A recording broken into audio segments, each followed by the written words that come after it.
Hello everybody and welcome to episode 2 of Fast Expand. Once again, I am joined by the wonderful Chris Evil Guy 13. Say hello, Chris.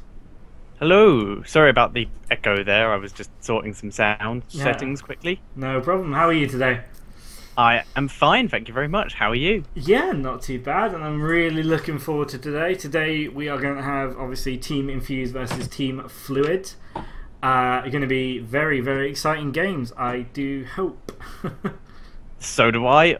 So do I. It's definitely going to be good. Infused, one of the biggest UK teams around at the moment.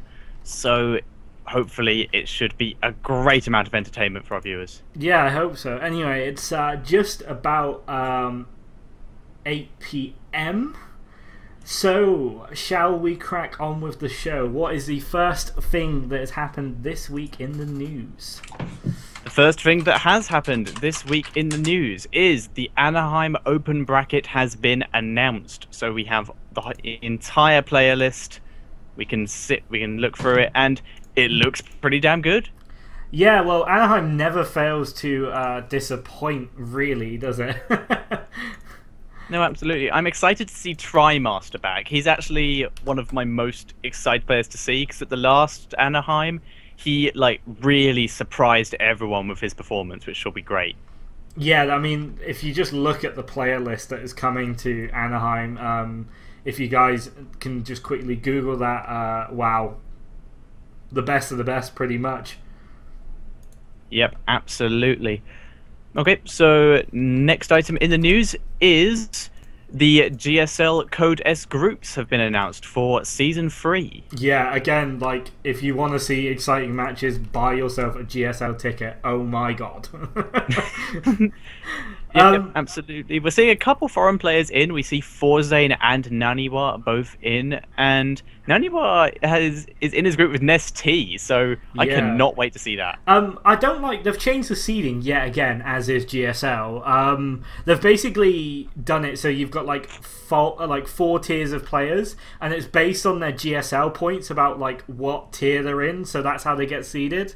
So it's really weird. So you've got all the people with loads of GSL points, like MVP, Squirtle, Parting, not allowed in the same groups. So it's made the grouping a little bit weird, but that's how it works, and hopefully it pays off for them. Yeah, hopefully it should even up the groups a bit more and make the games a little bit fairer. Yeah, I mean, I hope so. You don't want to see GOM TVT yet again. No, definitely not. No. All right, so do you want to read the next bit? Yeah, sure. Obviously, there has been some recent discussion around map packing, and the latest kind of folly out of that has been a pro by the name of Spades. Now, Spades actually was a map packer in Brood War, and he got allowed back into the community via Starcraft 2, and now he's been kind of caught map packing yet again. What do you kind of make of this situation? I make it that old habits die hard, but people like that, all that's really going to happen to them is Blizzard has been taking action against map packers recently, like we said last week. So he's basically going to lose ladder positions, not get invited to tournaments, and he's lost the respect of the community. So you can never make a living out of being a pro gamer if you get caught doing something like this. It ruins a career, basically. Yeah, it's such a shame, because obviously, if you're caught taking steroids in other sports, you're instantly dismissed from the sport. But obviously, we kind of have a tolerance for people now. They're allowed a second chance sometimes, depends how much Reddit hates you. So yeah, I mean, obviously not good for a pro to be caught map packing, but hey ho, let's hope that it gets dealt with properly this time. And as Idris said, unfortunately, he brought up a fairly good point here. Spades fan thread, his fan club thread on Team Liquid, half a page. His map hacking thread, 5 pages. Yeah, exactly. I mean, everybody loves a bit of drama.